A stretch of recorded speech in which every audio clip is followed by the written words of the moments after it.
Ito ang balita ngayon trending at pinag-uusapan ngayon sa mundo. Ng social media ang di umano'y balitang dapat malaman ng taong bayan na pilit itinatago o ayaw umanong ipalabas ng bayarang media sa palasyo, kamara at senado sa publiko. Pero bago ang lahat, kung bago ka pa lamang sa channel na ito at kung gusto mo ang balitang politika, please huwag kalimutan mag-like, subscribe at i-click ang notification bell para mas maging updated ka palagi sa lahat ng mga video na ina-upload namin. At ito na nga mga kababayan. Super aga nga. So, magandang umaga, magandang hapon. Ako po si Trixie Cruz Angeles, ito ang Luminous. Random thoughts lang muna to. Iba pa yung live natin mamaya. Now, this is what I noticed, no? Kasi yesterday, di ba na-announce yung, nakikita natin, periodically nag-press briefing yung mga congressmen, no? And they're on the prosecution side. And notice how they handle their communications. Halatang-halata po na they are pressing or pushing certain issues. They're, normally kasi, kung pansin nyo how Attorney Mike Poa handles the defense. Sasabihin niya, there's a proper time to present that evidence. There is a time later on when we can file the appropriate pleading in response to what the prosecution is saying. Ganon. But on the other hand, the prosecution, they're not shy paglalabas ng mga ng mga ebidensya, paglalahad ng kanilang mga witness. Halimbawa, yung sinasabi nila na si Mary Grace Piatos daw ay ipipresenta nila bilang isa sa mga saksi o witnesses para sa prosecution.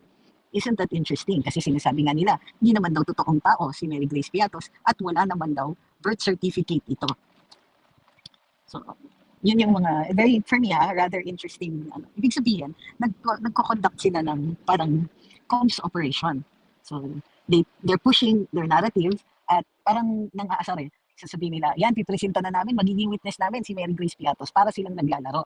So, nagta-trash talk. Pero not exactly trash talk. Hindi naman yata sila gumagamit ng bad words. Di naman nila tinatawag exactly si VP Inday ng something. Pero may mga parinig, may mga pasaring. So, yun, sabi ni Anti-Bullying 109, napansin ko yun, lalo na sa BIR box, nilalagyan nila ng mali siya para ibang isipin ng mga tao. That is correct. Sa ngayon kasi, because the defense is being very professional, talagang sinasabi nila na, well, we cannot broadcast our defense right now, but we will present it at the appropriate time during the hearing.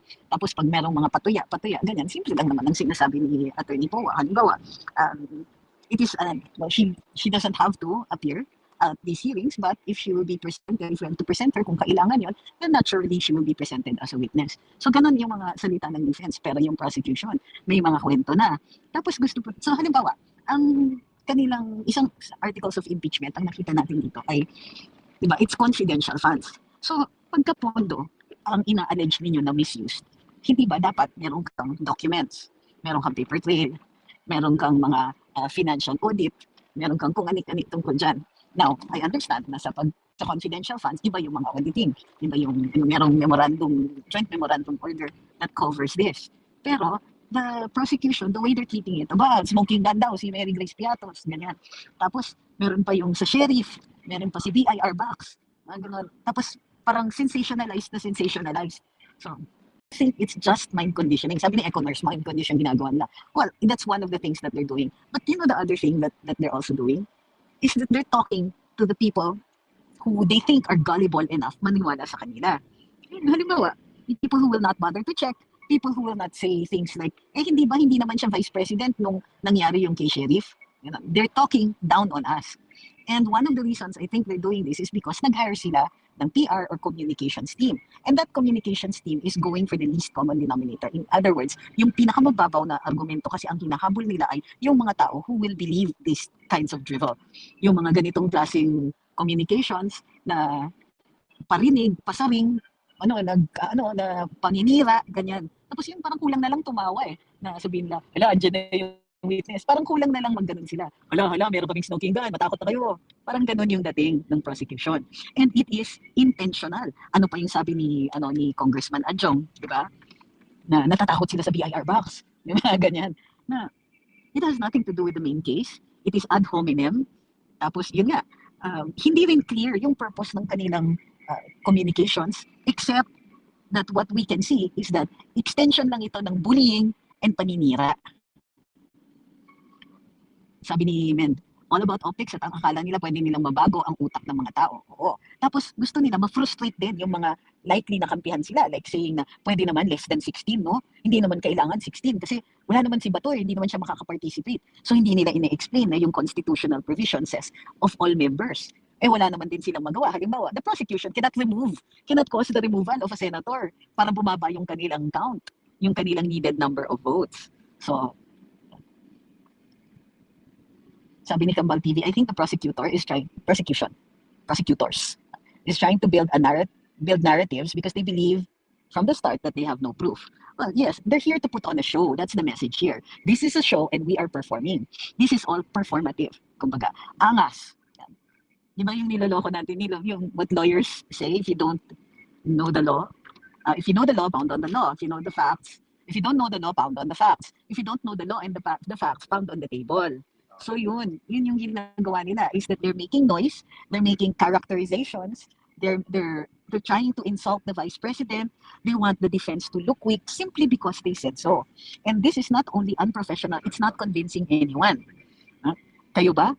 Kinakabahan ba kayo dun sa sinasabi ng prosecution?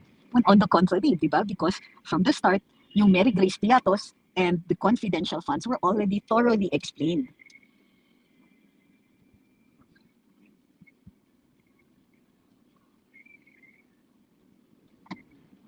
So, yun. Sabi ni Try, nga, napansin ko yun, natawa ako nung sinabi with inis-inis voice na pumunta lang yung mga congressman sa start, tapos alis na, and yung mga private prosecutors na lalaiwan for marking. Alam nyo kasi yung marking is very tedious talaga. So even in law offices, iniiwan yun to the junior associates, ganyan. Hi, Ma'am Raquel. So, I just want everybody to be aware. Ayun, sabi ni Ma'am Nem, they're targeting the undecided. Yes, but how efficient or how convincing are they? So, when you have the prosecution talking in a condescending manner instead of in a professional manner, when they discuss the merits of the case or accuse the defense of being scared, diba? Of course, Congressman Ajong is not a member of the prosecution's panel, but it seems that some of the representatives in the House of Representatives are trying too hard. Good night, Diego. Sabi ni Merlin, parang chapsuy ang style ng prosecutors. Well, at least doon sa part ng mga congressmen. But we have to remember, these people, they're political animals. Meaning, politics talaga ang kanilang pakay at ang kanilang intensyon dito sa impeachment. They're on the political side. The private prosecutors, they will be handling the actual case. Sabi ni Louie, angas ng mga ahas. So, we need to tell people and tell them to be aware, diba? That this is what they are doing. Ito yung ginagawa ng prosecution. Hindi naman sila nagpipresenta ng ebidensya. They're already talking about the evidence. But it could affect, because they are hoping that it could affect the outcome by convincing the audience. Tayo yung audience. Pag na-convince nila yung audience at maingay yung audience at nagpo-post, then they feel that the senator judges might be moved by popular opinion. So, unfortunately, moving a senator judge should be also based on the evidence. Hi kay Frelly Bautista. Okay, so maikli lang po itong live na ito because actually I have a lunch meeting pero hindi pa naman nag-start. So, pero mamaya po, we will have a longer live, the usual time, pero baka a little earlier, maybe about 6 o'clock. Desperation ba ito ng prosecution? Well, maybe. Pero what is unfortunate for me is that it seems that they are directed by a group of communications people who think that pwede nilang ispin yung ganito. Now, di ba? Hindi naman dapat. And if this were a normal trial, hindi dapat sila nakakapagsalita dahil prejudicial siya. Trial court, in this case, the Senate trial court. Anong feeling mo na tinawag kang Senator Trixie ni Atty. Chico? Feeling ko nambobola siya. Diba? So, tingnan natin, if hindi mag-work yung ganitong comms ng mga kongresista, saan sila pupulutin? Sabi ni JP, nakakaawa yung logic ni Kong Adyong na if taxpayer ka, di ba gusto mo malaman kung sino si Mary Grace Piatos? For me, as a taxpayer, I know what confidential is. And if revealing the person behind a code name puts their life at risk, I would understand. Plus, we have an entire government department who determines if funds are used correctly. Bulok ang defense logic ni Kong. I agree with that one. Thank you, Ms. Mia. Sabi ni Mikel, pro bono po ba mga private prosecutor? Wala naman po tayong naririnig na ganon. Pero hindi rin natin alam kung how much their professional fees are, if any. Sinong magbabayad? Well, I understand the House will pay. So, di ba, food for thought yan for the day. So, we have to, yung kumbaga, and pre-trial pa lang ito ha, nagmamarka pa lang sila ng ebidensya. Ano pa kaya later pag nagpresenta ng mga witnesses? And even the manner in which the witnesses are going to be questioned during the course of the trial. Pwede ba manipulahin ni Cheese yung trial if siya yung mag-referee? It will be very difficult because number one, it's public, nakikita natin. A lot of people will be watching and his decisions must be based on law, jurisprudence, or reason. Dapat reasonable yung mga desisyon. Paano nila nalaman sino si Mary Grace Piatos? Code name lang yun. Actually, ang nakikita kong gagawin nila, we've called to the witness stand, we've looked for Mary Grace Piatos, that person does not exist. So, yun yung evidence nila that the person does not exist. Ang ano nga ang one, manipis, and number two, it's padrama. Sabi ni Casey, problem is maraming hindi aware how confidential funds are used. So react lang na lang sila sa Mary Grace Piatos. Then that is our job, di ba?